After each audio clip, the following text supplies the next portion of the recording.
Think great voice is just about sounding good? Not even close.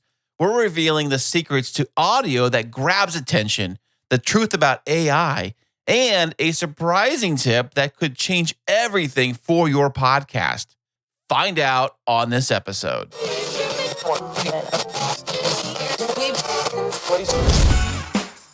Sound matters. Be heard. Welcome to the podcast where you get exclusive behind-the-scenes tips to make your own show sound truly spectacular. This is Podtastic Audio. Hey, what's happening? How are you doing today? Thank you so much for being here. I am Chris, and this is Podtastic Audio, the show which I have designed and created to help you, yes, you, make an amazing show for your audience. And one amazing tool to help you make sure that happens is Riverside.fm. Today's episode is brought to you by Riverside, and let me tell you, if you're recording with remote guests, you need Riverside in your toolkit. Imagine capturing studio quality audio and video, even if your guest is across the country or around the world. No more glitchy sound or pixelated videos. Riverside records everything locally, so each track sounds and looks as good as if you are in the same room. And the editing? Well, it's a breeze. Riverside's new editor lets you adjust volume, clean up any crosstalk, and even use their AI one-click video editor to automatically set up the scenes and create magic clips for social media. And another cool thing within that editor is that you can add background music, captions, text overlays without even breaking a sweat because it's easy peasy. Now, if you're ready to take your podcast up to the next level, you get to use my promo code PODTASTIC, and check this out. You get yourself 15% off. Check out the link in the show notes and let's get recording with Riverside.fm. Every single podcaster that has ever recorded a podcast and whoever will record a podcast has one thing in common. And would you like to guess what that one thing is? Well, if you said their voice and your voice, you would be correct. Every single podcaster has a voice and a message to share. So, to get the most out of your voice, today we are joined by Jodi Krangle, a seasoned voice actor who lent her voice to some of the world's top brands. We're talking like Dell and Kraft. Jodi's experience goes beyond voice acting. She's also a singer, a podcast host, and she worked on some of the earlier forms of the internet, bringing a unique perspective on audio branding and how sound can make a lasting impact. On this episode, Jodi shares some of her powerful insights, including why sound matters in marketing, the AI voice versus the human voice. Let's find out what she thinks about that. Plus, essential tips for every podcaster to get the best sound out of their podcast. So, as a podcaster that uses a microphone, the first thing I want to know is, how does one become a voice actor? Tricky question. It really depends on what kind of things you want to get into. So I am mostly in the marketing, branding, advertising end of things. So I do mostly commercial and corporate narration and maybe some in-show narration for the TV and that kind of thing. But if you want to get into animation, video games, that's a completely different way to get into things. Audiobooks, again, are a completely different genre to get into. Yeah, there's a lot. E-learning, anything long form. I mean, the e-learning stuff and the corporate narration can be a little easier to get into than, say, the audiobooks and the animation and video games and even the commercials. Really? Yeah, and promo. Because there's so much work for people in the e-learning genre and corporate narration. There's a lot out there. And that's not to say that you don't need to be good, because you do need to be good. But it's maybe there's still acting involved. It's all acting. It's all about who you're speaking to and how you're communicating with them and the premise of why you're communicating with them. So who are you speaking to, right? Are you speaking to your friend? Are you speaking to your mom? Are you speaking to a 6-year-old kid? Like there's completely different perspectives on all of that. But e-learning and corporate narration tend to be a lot more forgiving as far as acting is concerned. Well, with a lot of the e-learning stuff and a lot of that kind of stuff, I would think that some of them are probably leaning more towards AI voices for that stuff. Well, the reason that I don't think that's the case for e-learning, I think people try it out for e-learning and then they come back to a human voice because we can tell. Consciously, we can't tell sometimes, but subconsciously, we know we're not listening to another human and there's no connection.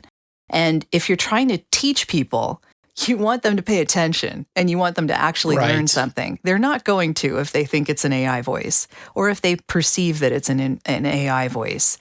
Even if they don't perceive it, if there's no actual emotion involved, it can be off-putting. So yeah, there's a conception out there that e-learning is okay for AI. I say no.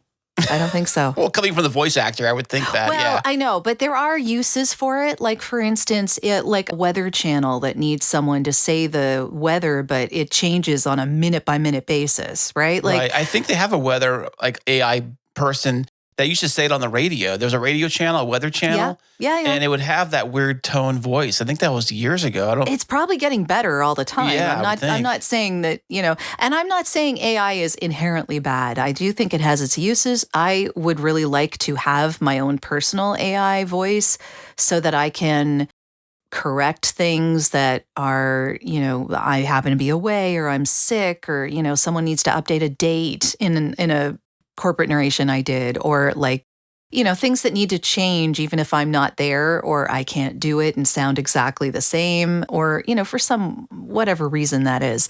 Or if someone just didn't want a session fee and they want to just have the text read in my voice, it costs a little less and sure, I'm fine with that if they want to do it, but I want control. Of course, don't we all? Yeah. Exactly. So, but I'm not saying AI is inherently bad. I'm just saying it has its uses, and some of those uses really shouldn't be for education. Yeah, I get that. I mean, imagine a robot trying to teach a class. I don't know if they could do that. We're getting more used to it all the time, so I don't think it's completely off the chart, but I don't know. I don't think that it's a good idea, at least right now. Right. Well, when it came to making the decision to jump into voice acting, were you trying to like mimic a voice that you heard, like say on the radio or a cartoon character or anything like that? Did you kind of like say, I can make a really good X impression of whatever character it is, so I can try that? Is that what happened?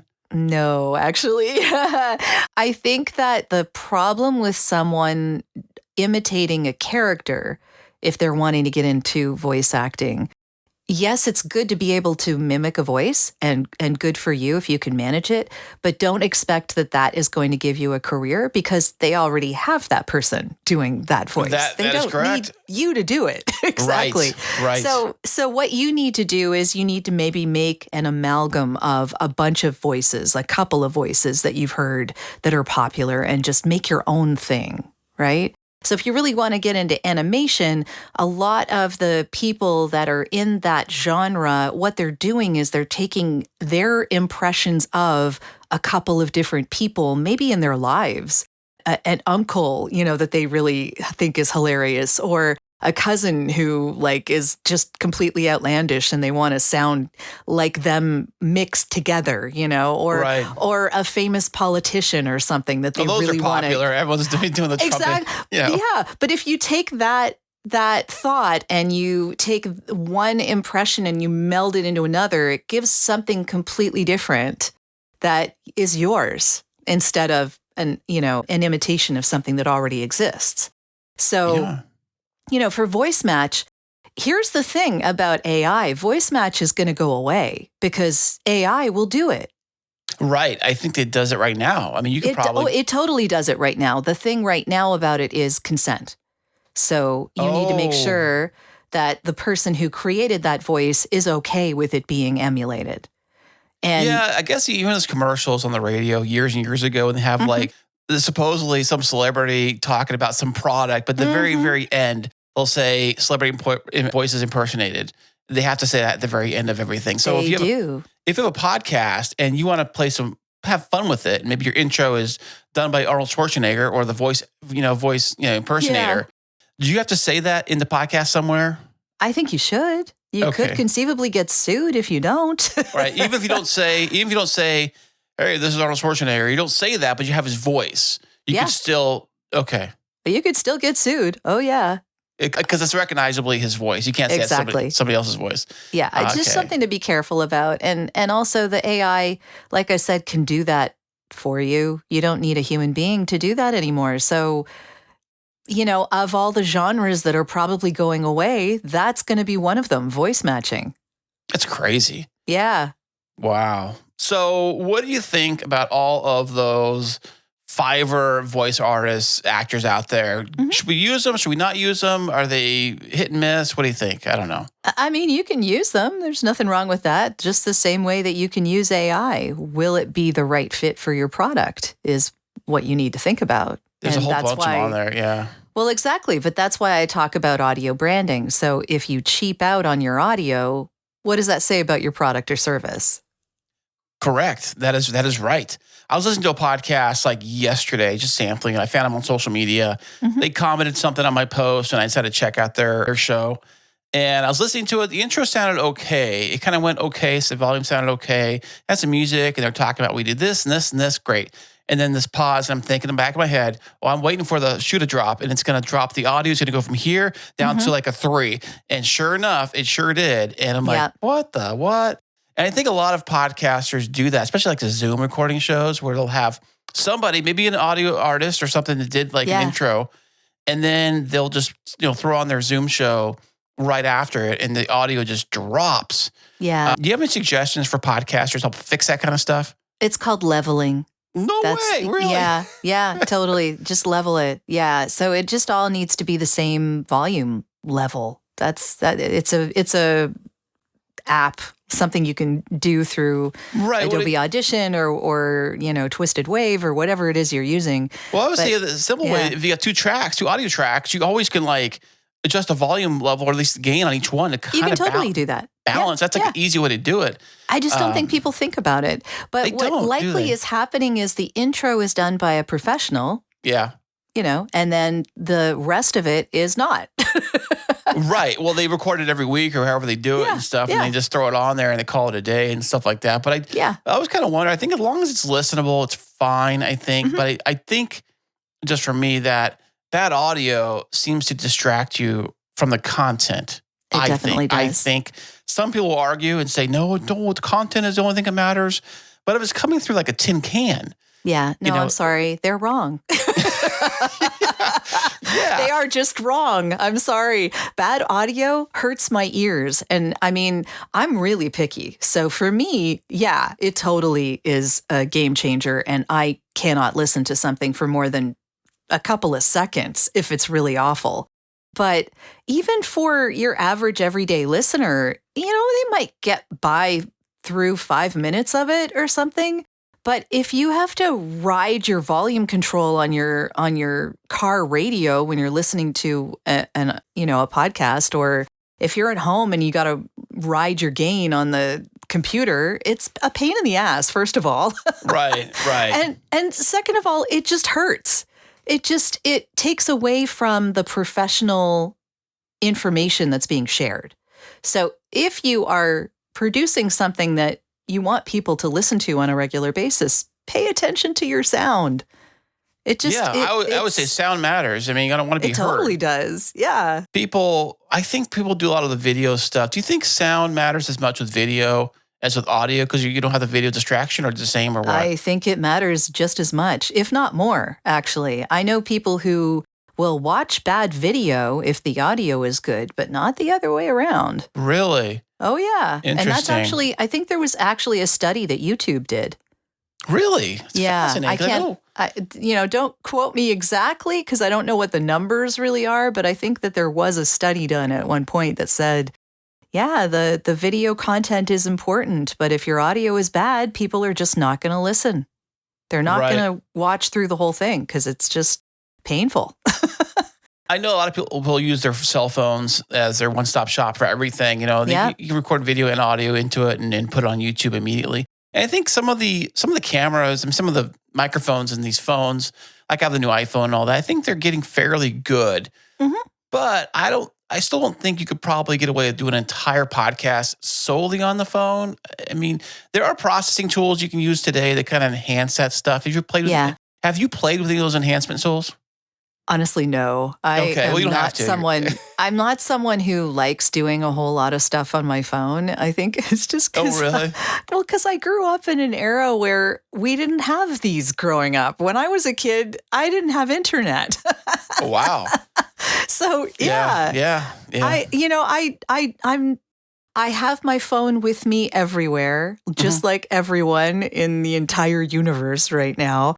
But I don't rely on it for a lot of the things that a lot of people do, just because I'll play games on it. I don't like doing editing with it. Yeah, I can't imagine editing anything. When I'm on Instagram and you do the Instagram Reels, they have like the editor built into it. Yeah. Even that's kind of like, but we're talking maybe a 10-second clip here. We're not talking, an hour podcast or whatever. I can't imagine doing that. I'm not saying people shouldn't use their phone for stuff like TikTok and Instagram and stuff like that. Yeah, sure, go for it. But a whole podcast? Depends on how long your podcast is. Right. Well, I know that I've got clients and I've had interviews before in the past where they come in on not the greatest gear and you have to kind of like make do and my goal is always try to make sure it sounded as good as I could possibly make their stuff. Yeah. But you're at the mercy of their stuff. So if you are going to interview somebody and they came on with either just earbuds or maybe just a microphone built into the laptop, what would you do to help enhance that or tell them to fix that? Well, they need a separate microphone, first of all. Does not have to be an expensive one. I'll tell you, this one right here is a USB condenser mic that costs about $100. It's really not all that expensive. It's called a HyperX, and it sounds fantastic. And the reason it sounds fantastic is because I'm close enough to it.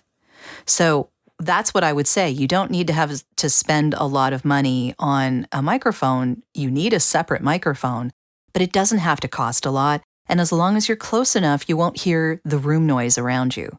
I mean, you'll hear noise if something bumps or someone starts mowing the lawn next door. But, if as far as the room sound is concerned, you won't hear the wide open space of the room that you happen to be in, which can be very distracting because it's echoey. It's not a great sound. Yeah, but doesn't the condenser microphone pick more of that room noise up versus dynamic? It does. It depends on the way that it's situated. So this is a cardioid pattern. Okay. And when the pattern is not omni, because omni is all around you, you want it to be very specific towards where your mouth is. So cardioid does that. It's kind of like almost like a figure eight. It's kind of a... Right. Yeah. Like right in front of the microphone is the best spot for it to pick up, not like around it and behind it and things like that. Yes and no. I mean, I'm a little to the side, right? So because I don't have a pop filter, that actually allows me to not pop all the time when yeah. So just a little bit off to the side, just a little, and you can save yourself from a lot of plosives, which can be very troublesome in editing. So when you are doing the voiceover stuff, you're not using that mic, you're using a different mic, right? When I do my podcast, I'm on this mic. When I do my voiceover work, I'm in the booth with a 416, a Sennheiser 416. Which is a $1,200 mic. So that's a little different. Now, can you tell the difference, really, audio-wise? Like if you... Yes, you can definitely tell the difference. I just want to know because, some people say, I can't tell the difference or whatever. I mean, you may not be able to tell between, say, a $300 mic and an $800 mic. Really? But you can definitely tell the difference between, like, this and a $1,200 mic. Yeah. But are you processing the same way, like running through the same stuff, same gear? I don't run it through anything. Actually, this is running through nothing. This is straight from my computer to whatever signal we have. And in my booth, I'm using what's called a Mic Hero DSP, which is an audio interface that connects to my computer from my XLR mic. So the XLR, like the plugin that you have on your mic there, is an XLR, right? Right, yeah. So you need to plug it into something to get the analog into digital, and that's the audio interface. So the audio interface connects my computer to my mic, and everything works very smoothly with Adobe Audition, which is what I usually use for my voiceovers. Nice. So you record directly into Adobe Audition? Yeah. And then now, do you send that raw file over to the client, or do you have to edit it first? I do edit it a little. It depends on the client. It depends on what they want. So a lot of my clients are production houses. So they want basically as raw as possible so that they can do whatever production they want, right? But I have some end clients that are just going to use what I send them in whatever video or thing that they're putting together, which means I might process it a little. I might make sure that the S's are a little less pronounced, like a de-esser, just a little bit, because I can get a little sibilanty. Yeah, sometimes. I think it's most women. I think kind of do that. I've noticed it's more of a teeth thing than it is a woman thing, to be honest. A pitch, like a higher pitch voice sound, maybe. Yeah, so that would be more trebly. Okay. So yeah, but yeah, sibilance is mostly a teeth thing. Interesting. Between your teeth and tongue. If you pronounce your S's in a very specific, pronounced way. What a trip. And it whistles through your teeth. That's what happens. Oh, what a trip. Yeah. What a trip. So on that note what's the craziest, I don't know if you can say this, what's the craziest script you ever got to say for a audio thing? Oh, craziest. Like something you're like, I'm not saying that. I don't care what they pay me. Kind of you know what? There's actually never anything I have said that if I see something like that someone's offering me a job for, I just say no. I just don't do it. Right. Yeah. If I really have a problem with it, I'm not doing it. Right. Now, if it was so bad, and would your name, you're like, okay, well, I'll get paid to do this. I'll give you the thing, but you take my name off of it because I don't want that statement being. Honestly, I've never done anything like that because I just wouldn't.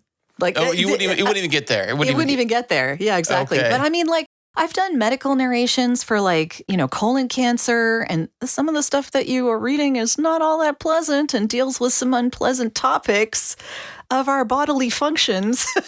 Right. Now, how do you figure out the crazy medical words? Because some of those words are I can't read them, like the prescription bottle. Do you have a tool to help you break it apart and figure out how to say it? Well, there is something on YouTube, actually. It's called You English. So Youglish is kind of the if you search for it. So it's a resource on the web that takes all of the YouTube videos and searches through them for the word that you put in. And you can look for how doctors have said it in videos. Okay. That really helps. Because I've used on the Mac, they've got little button says speak for you or whatever, or even ask Siri to do it or something like that. Yeah, but it may or may not get it right. So you want to go to either Youglish or to Merriam-Webster, because Merriam-Webster has a great resource, and a lot of those you can click on them and have them repeat the word for you. Yeah. Oh, nice. Yeah, I can see where that comes in trouble for names, especially names, and probably medical stuff too. I mean, some drug of these names can be very hard. Yeah. But ultimately, it comes down to what the client wants. So if the client wants me to pronounce something in a certain way, when I'm on a session with them, I just ask. So you have a meet and greet with them, and you kind of go over different things, different words, and. Well, sometimes in medical narration, for the most part, they usually want to direct me live. So what that means is when I'm in the booth, we connect on Zoom or Skype, or maybe we even connect on Source Connect, which is a way for them to record on their end what I'm doing here. So it's like a software that goes and software to software connection, and then they record what I'm speaking on their end. Okay, and yeah, so makes remote sense. recording, Okay. yeah, kind of like Riverside in a way, but it's direct into the Pro Tools or whatever it is that they're using. On their end, okay. Yeah. Okay. So it just makes it a lot easier for them. And when I'm in that session with them live, they might ask me to pronounce words in a certain way. Or do a retake. We'll say that one. Or do a retake, exactly. Yeah. Tone needs to change or whatever, yeah. That makes sense. Yeah. That makes sense at all. So before you go in there and start to record, what are some good tips to give anybody who's using a microphone or a voice for anything, like to kind of warm their voice up? Like how do you get it like tuned just right? Well, the first thing I would say is hydrate. Definitely drink a lot of water. And you need to have had water 20 minutes before whatever you're doing because it takes a little while for your body to absorb the moisture. So you can't just drink right before you're going to start and expect it to work. While you're doing it. Yeah, you can't. I mean, it helps, because eventually you're going to get a little sticky because your inside of your mouth kind of sticks to your teeth a little. Like that's what ends up happening. And it depends on how much smiling you're doing as well, because the more smiles you do, the more crackling you might hear, right? So really? Yeah. So it depends on what it is that you're doing. But also in the moment, if you're having a problem with clicks and mouth noise and stuff like that, green apples are an amazing fix. Not red ones? Nope, just green apples, because they're a little tart. And so there's something in that juice that clears away the crackles. Fascinating. Yeah. What a trip. What a thought. Yeah. I always heard like the warm water or tea or something like that. Well, it shouldn't be cold because if it's freezing cold, you're freezing your windpipe, right? Like you're just freezing your vocal cords. Like it's just not going to help. But did you do those like vocal training where they say me, me, me, me, me, or things like, they do things like that to kind of warm it up? Or I don't do that. I'm a singer, so I might sing a little in the morning before I get ready to do something, but probably not the best person to ask about warm-ups because I don't do them all that often. And I think a lot of indie podcasters don't even think about this stuff. Like they just jump on probably with a beer in hand and start, going and start talking and that kind of stuff. One of the worst things you can do is have coffee just before. I just drank coffee before. Yeah, it's not good. Well, it depends. If it's black, maybe you're okay. Oh, creamer all day. Come on. If you have like sugar and a sweetener and cream or some kind of like, milk or whatever in it, it's not going to help you much. Yeah, what I've noticed is that like I'll like have my throat get stuck a little bit. Mm-hmm. I'll have to clear it or I'll have to like stop the recording. Yeah. I mean, it helps when you do a solo episode. When you're doing like something like this or anything else. It's harder to stop and start. Yeah. It's like, hey, hold that thought. I'll be right back and go for it. Yeah. But I know with podcasting, now do you do mostly interviews or solo shows or both? I kind of do both, although I have been doing way more interviews lately than I have solo episodes. My solo episodes are about 5 to 8 minutes long, so they're pretty short. And I usually will just like do an essay and read it, like speak it. It's actually more performance for me because as a voice actor, I'm used to working from a script. So for me, that's easier than trying to do stuff off the cuff because I'm better at planned spontaneity. Right. Well, I think a lot of us are. I think I'm getting better at myself. I do notice that when you try to read a script, and if you read it how it's written, sometimes it doesn't flow as quite right as you might think it does.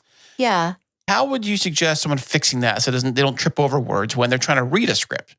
Well, it depends. Are you the one who wrote it and you... Well, I'd say I wrote it, but some people do write things in the way they talk. I know I might do that a lot too. They'll just like talking and typing at the same time and talk it out. But when they read it back, they kind of trip over things maybe and things like that. But I think it depends on, in my profession, when I'm doing a voice for someone else, I need to be very conscious of what they've written because this sometimes has gone through legal 3 times and I can't change a word. Right. So, like I've done some stuff for Apple Card, for instance, and you might hear that on Spotify.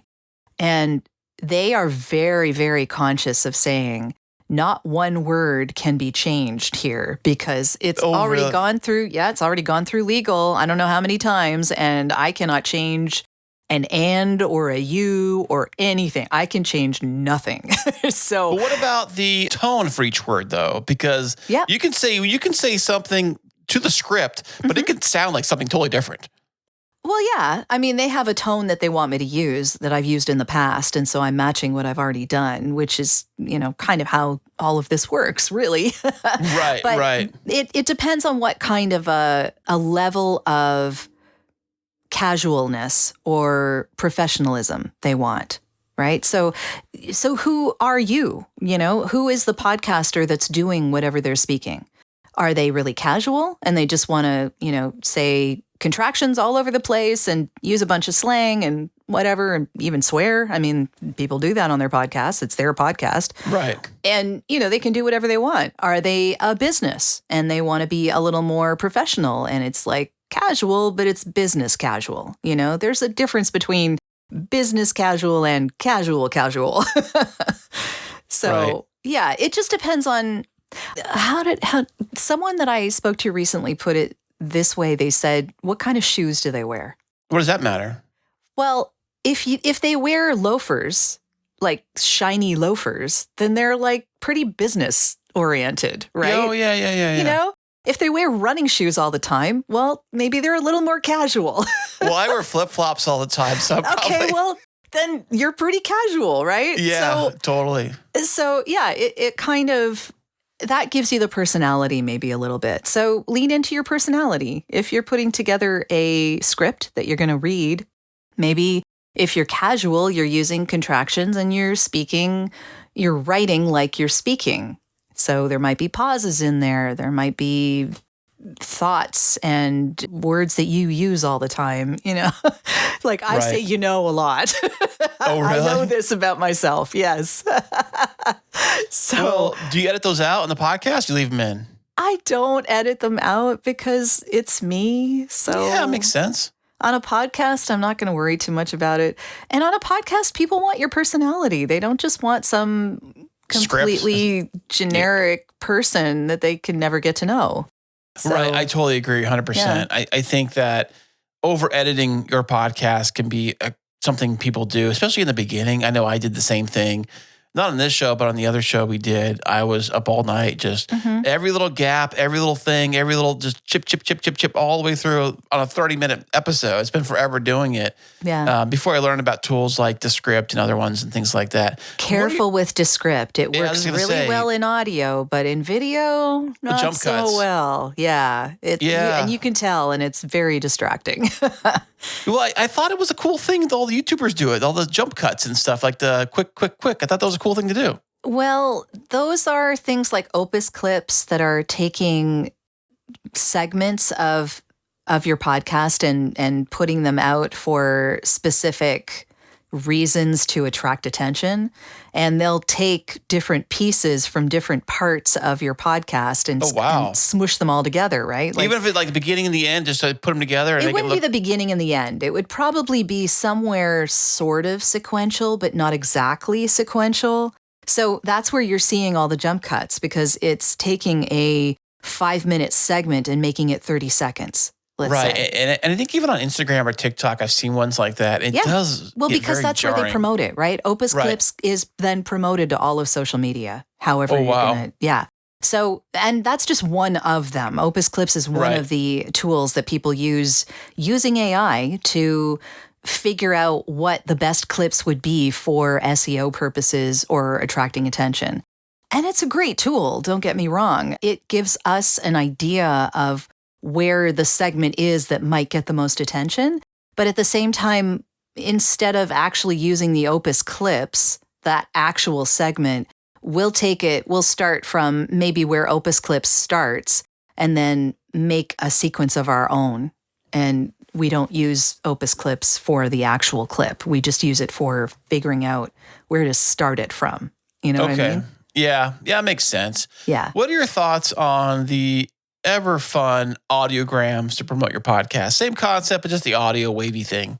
They don't work anymore. I hate to say did it. Did they ever work? They did for a little while when video wasn't as prevalent as it is now. But I think, unfortunately, video gets more attention than especially those audio files. Especially on a social media platform. I mean, every social media platform in existence that I know of, you can put video clips on. Oh, yeah, you can. Yeah. And the problem also is that when you're looking at those video clips, they're usually silent. They start off silent. Well, I keep my phone on silent and, unless, who knows what, but yeah, it's on silent most of the time. I mean, you have to press the little speaker thing to actually hear the audio. So, well, that's why they use the captions and stuff. All the funny, cool captions are a big deal. Yeah. because because at that point you're kind of not just the audio, you want them to see what they're talking about. And maybe if it's something interesting, they'll watch and push play and things like that. But Yeah. I've become kind of numb to a lot of those now. It is a lot of noise. And I mean, like visual noise just as much as audio noise. Right, you scroll there's through a lot anything. going on out there. Yeah. And so I think sometimes they do have little, like almost like YouTube thumbnails. They have the ones for the Reels and for the TikToks and for those kind of things.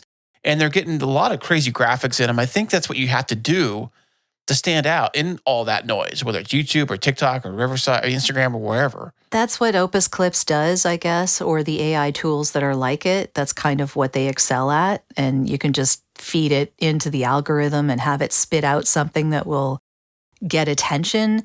But to be honest, at this point, I've seen so many of those similar clips that I tune it out.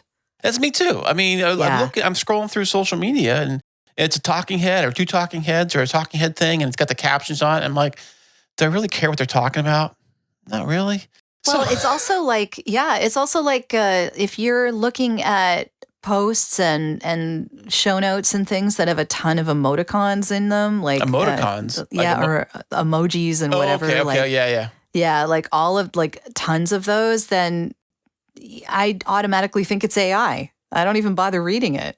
You're right. I noticed I did an episode on that. I think if you see any kind of text that's written on any social media platform and it's filled with emojis everywhere, AI all day. Because I mean, honestly, I've done it too. I do it too. You know, I'm like, but I own it. I'll admit to it. Yeah, I use ChatGPT. It's my assistant. I know it works great. I love it. Copy and paste, though, not a great idea. I mean, honestly, I'm lucky enough that I have a good friend who is a really great writer, and he will take the AI generated stuff and make it into show notes that were actually written by a human being.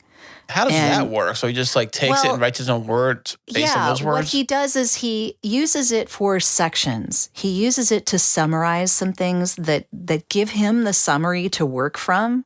So it gives him the basis of what the show notes will be about and what maybe the end results would be, like the conclusions, like this is what we learned in this episode kind of deal.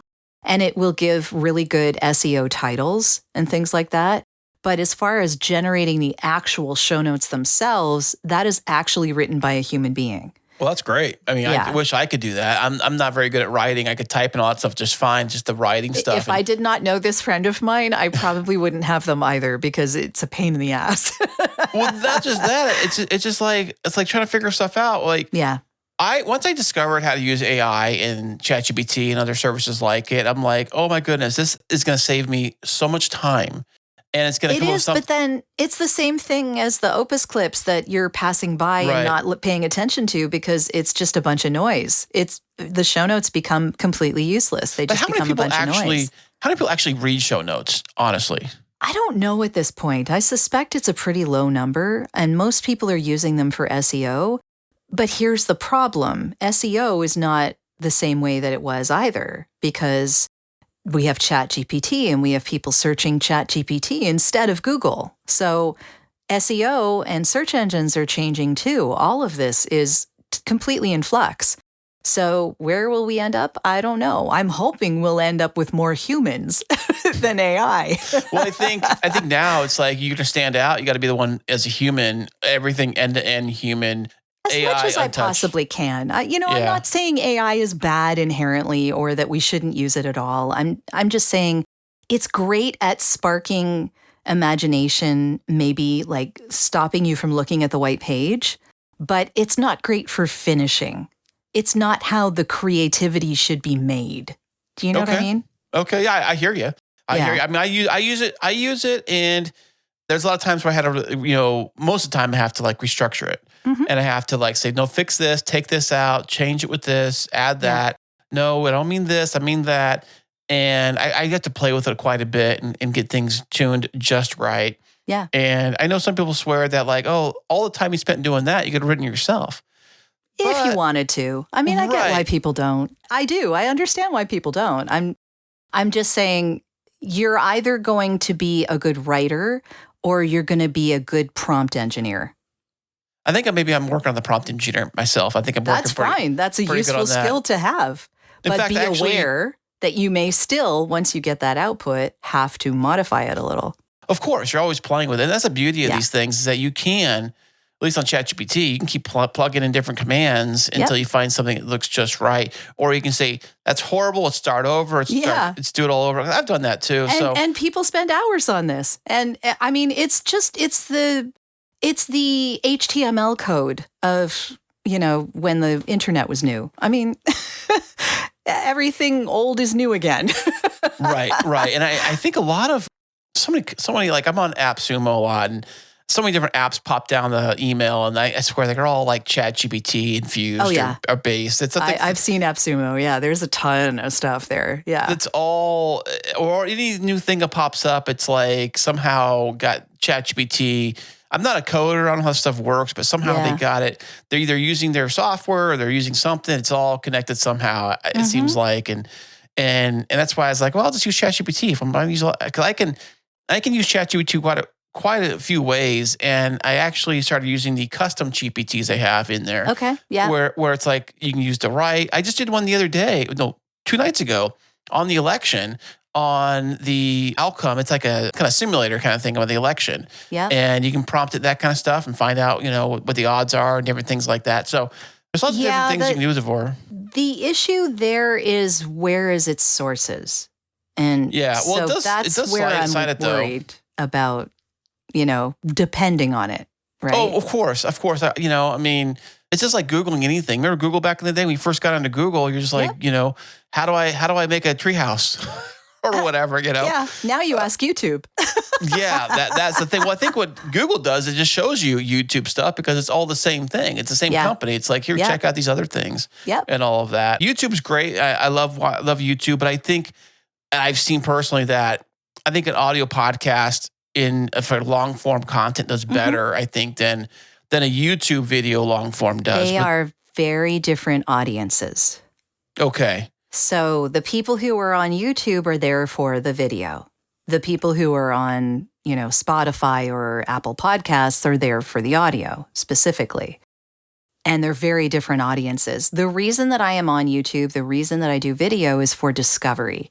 Right. So it's great to have a video in order to get people to pay attention, to want to hear more, or, maybe subscribe to your YouTube channel. You never know. But will those people, it's still up in the air, right? Will those people go and search out the audio only version? I don't know. Yeah, that's one thing someone said that, YouTube algorithm all day. There's an algorithm in there that everyone's trying to cheat. You get the cheat code for and trying to figure out how to boost their stuff. There are no cheat codes. There's content. There's content that is popular. That's what the cheat code is. And you got to figure out what's popular. Yeah. Well, there's YouTube videos that tell you how to figure this stuff out and all the different things. But the problem is with an audio podcast like Apple, Spotify, wherever, there is no algorithm. There's no algorithm. You are subscribed to the channel on whatever app you have, and and then it downloads to your phone. You listen as you go. But how can a podcaster leverage or market their show with knowing that there's no algorithm for the podcast? There are a few ways out there. If you're willing to spend a few bucks, there's Buzzsprout's way of promoting it on other podcasts. It's about, I think, a minimum of $250, and it'll last however long you get of impressions. And you would be actually advertising on a bunch of podcasts in their network that have certain criteria.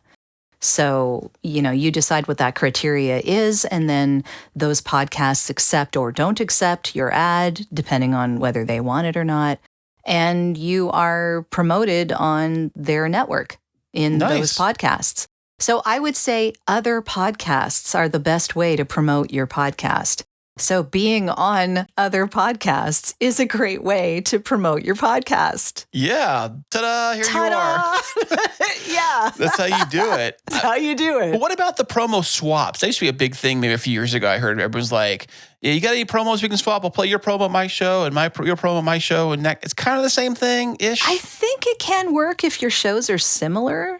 The problem is that I think a lot of people need to be a little more picky about the promos that they put on their podcast, because if Yeah. it's so different, if it's completely different, if it's something that has absolutely nothing to do with what your podcast is about, then those people aren't going to be interested anyway, and it's a waste of your time and the person you Right. did the promo swap with, right? I've had some horrible promo swaps. Oh my goodness. Like, you're talking mid 2020 when everybody and their mother had a podcast, right? And, I mean, some of them were so low quality, horrible production. And it was like 15 minutes of just random music. And then it comes on, hey, this is Joe with the Joe Show. Find me whenever podcast be found. What? And we were nice. We put it on there. We put it on our show as a promo swap, whatever. But 30 seconds. This should be an ad. 30 seconds. Right. Things like maybe a minute. I don't think you can even get past a minute and have people pay attention. It's just not going to happen. But also, like I said, it's just not useful to them if what their topic is or what they're talking about has nothing to do with your topic, because then the people who are on your podcast just aren't going to be interested. Right. And what do you think about the well-polished like teaser that they promo, but it's a lot of production, a lot of fluff, but not a lot of substance. You know what I'm saying? Where it's maybe some sound effects and music, and maybe they come in and say, Joe Show, follow us at joeshow.com or whatever. But it's a lot of like just production pizzazz, but there's no actual like content. You know what I'm saying? If they don't explain what the show is about and why someone on your show might be interested in listening to it, then it's not worth promoting. Right. I mean, especially that's spend money the point. on it too. Yeah, that's the point. I mean, it whether it has great production or not, you don't need to like. Okay, I am not a production guru. Okay, I do not. I mean, I work in audio. I do that, but I only know enough to be dangerous. Like when it comes right down to it, really, I hire other people to do that for me. Or I give it to a client who already knows how to do that, and that's what they want. They just want the raw audio from me, minimal editing, and I can edit a little bit. I know enough, like I said, to get them what they need. But production, that is not my thing. I have managed to put together a 30-second spot that sounds pretty damn good and has the information that people need. And it's basically just the music and the voiceover and mixing them together so that the levels are right. Like, that's it. There's not much more to it. Right. And hit all the key points. So if you're going to do a promo swap for somebody as a podcaster, what are maybe the 3 to 4 things you absolutely have to hit within that promo spot? I would say that you definitely need to let the listener know what's in it for them. Okay. Why are they wanting to listen? You need to let them know the topic. You may want to have the person doing the promo being the host, because then they'll actually know what they're going to get. And you may actually want to have the music that they use in the podcast on that promo. Interesting. So that they're kind of getting a sample of what that podcast would sound like by the promo. Okay, that makes sense. Yeah. That makes sense a lot. Yeah.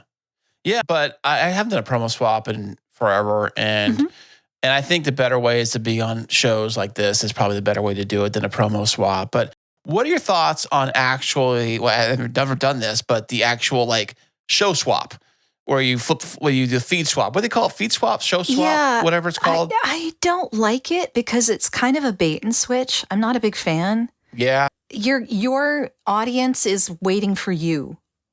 And what I have done, and I did this with a woman named Elaine Appleton Grant, who has a lovely, fantastic podcast about being a better host.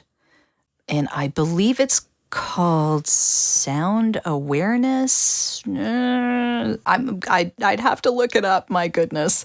And I probably can find it if you just give me a moment here. There we are. Sound Judgment. That's what it's called. It sounds horrible. Sound Judgment. Sound Judgment.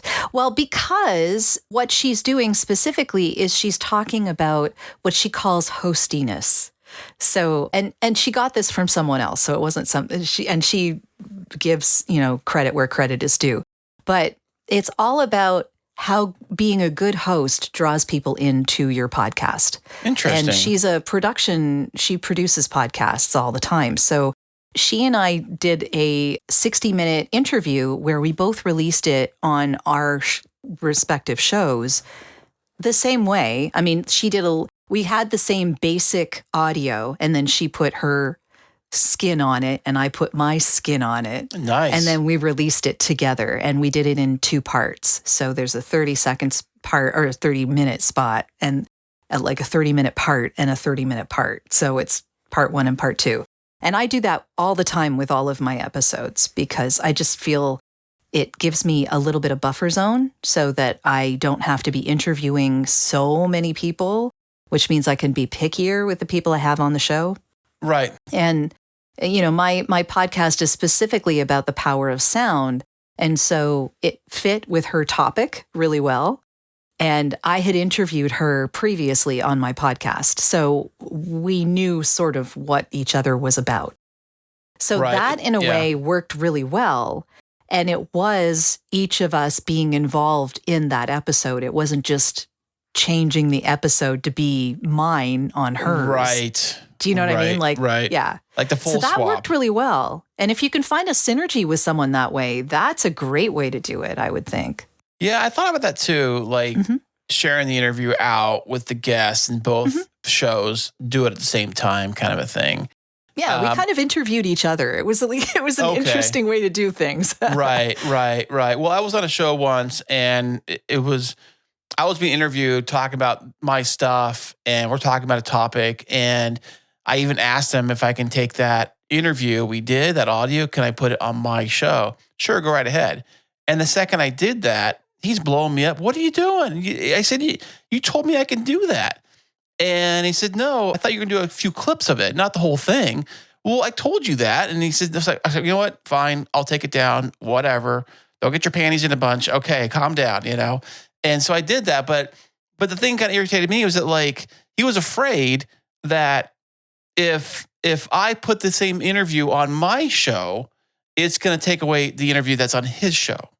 Even though it's the same interview, even though it's my interview with me. Yeah, I don't get that. I didn't get that either. So when you say that, you always both release the same thing on 2 separate channels. Yeah. Maybe think about that, thinking that one person might be like jealous of the other person, thinking, well, if they're going to put on their channel, there's no reason they're going to watch it on my channel, kind of a thing, The idea would be that you would exchange with someone whose audience is different than your own. Otherwise, it's really not all that useful, is it? Right. Yeah. So, but I think it could have been just like a jealousy thing, or maybe like maybe a misunderstanding. Yeah, I don't know. Something like that. So I try to stay clear from that kind of stuff. So, I mean, I love audio podcasting. I'm working a little bit on YouTube stuff. I've done YouTube since forever and ago, but when I first did YouTube years and years and years, I'm talking like 2008, a long time ago, there wasn't this kind of stuff, right? So for me, when I got into podcasting, it never occurred to me that it could be like a video chat style thing. I always assumed it was just like radio.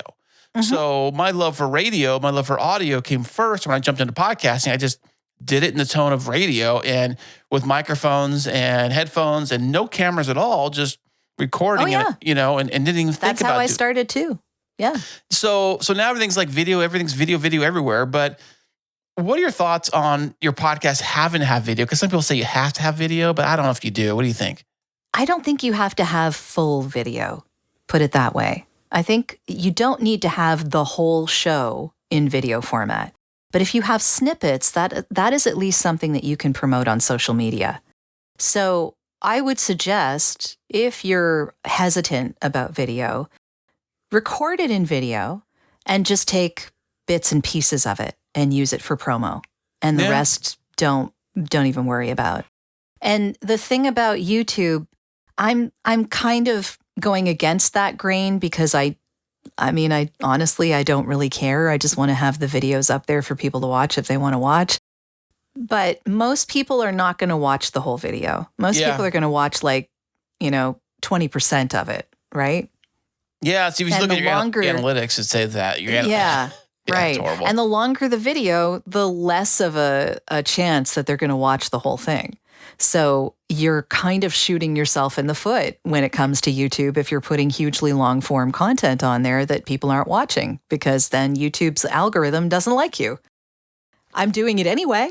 Right. I am totally guilty of this. Yeah, me too. I think it's great for discoverability. Yeah. I think even with my static image audio podcast, putting that on YouTube, at least it's there. Yeah. And I try to direct people to the podcast itself, but they follow along. But the way I look at like this as a long time ago, when on the other podcast we were doing, we were putting it on automatically shooting it over to YouTube, And I was asking my mom, because she listens to our show regularly, and she would say something. I asked her, like, how'd you like the episode? Oh, it was great, blah, blah, blah. I said, out of curiosity, where are you listening to the podcast? Well, on YouTube. I said, what? I said, well, it's just easier because, I think a lot of people use YouTube for everything. And if your podcast is there, so be it. It's just there. It just makes it easier for them. And that's why I always say when I post my podcast, my audio podcast on YouTube, and I post it's there, I'll say, if YouTube is more your thing, it's there for you. Sure. Go right ahead. Because I know it gets complicated with all the millions of different apps out there. Yeah. And, what phone you can have and different things and all that. So I try to make it as simple as possible for the listener. Yeah. I think it's just easier for people, as far as the audio is concerned, to listen to things during their day rather than having to watch a video. That's true. Yeah. Because video you need to focus on. And there are some people who really like that and they will set aside time to do it, and all the power to them. That's perfectly fine. But if you're actually a podcast fan, if you really like podcasts, you're probably listening because it fits better into your day. Yeah, definitely. I mean, when I'm on the road or I'm driving around or I'm doing things and doing dishes and things like that, I'm always listening to podcasts versus watching. It fills in the spaces in your life. It doesn't have to be completely focused on like a video does. Unless you're really like showing me how to like take apart an engine or something, and this that's a different thing. It's totally different. That was demonstrations. Was the video. Yes. And that was the videos that I was watching and kind of creating, years and years ago. Was like here we're showing you this kind of stuff, like showing you things, and that's why when I jumped into podcasting, it never occurred to me. Like I'm thinking, like, what is there to show you? We're just in this room here. Well, what do we show? What do we need to bring video into this? Yeah, that's why I always thought. But I think as COVID came in and everyone's using Zoom and Riverside and things like that, video became more the norm. And I think also, sad to say, is a lot of bad audio became the norm too. Oh yeah, with whatever had laptop mics and things like that. And I suggest anybody getting any kind of microphone if they want to try to do anything like this. But I know sometimes you got to deal with what you got to deal with. People have horrible audio. They have horrible audio. Just a couple of tips for people really quickly. Have some kind of headphones or earbuds or something, and not iPods, like not the earbuds that are Bluetooth. Because the problem with those is that they're constantly trying to connect with the computer. And if that's what you're using for both your hearing and your microphone, your audio gets distorted and awful, and it's not a good thing. Yeah. It's really not a good thing. I've had this happen to my podcast guests a couple of times, so I've learned the hard way. Yeah, do not use those. Or they actually jingle. Like these things, they actually jingle on your shirt with a microphone. It's fine. It's totally fine because they're wired in, so then the system isn't worried about connecting all the time. It doesn't ruin things. Right. But yeah, so I think it's very important for people to have a separate microphone, but it's almost more important for them to have earbuds or headphones that are actually workable. Because in a system like this, you want to be able to turn off the echo cancellation. Because if you don't turn off the echo cancellation, people can't talk over each other. It's less of a seamless integration of each speaker. Yeah. It just feels natural.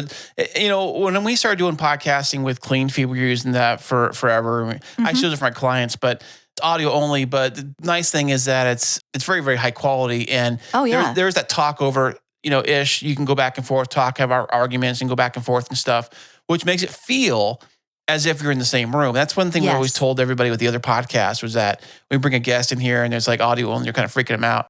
But Riverside is really good for that. And the Riverside audio and video is actually really high quality. And they're saving it to your local computer before it gets finalized and then forwarded to wherever it gets stored. So it's not like what we're seeing right now is exactly the quality that you're going to get when you get that file. You're getting the best quality file that you possibly can. Spoken like a true Riverside promo. I love it. I mean, I use it all the time, so I love it. Yeah. Yeah. I think Riverside's great. It's a fantastic product. I think a lot of people are serious about the audio and the video quality should use it. But I think some people just know how to use Zoom and that's all they stick with because it works for me and blah, blah, blah. Zoom is getting better all the time. I'm not going to poo-poo on Zoom. I think they're doing a good job. So, yeah.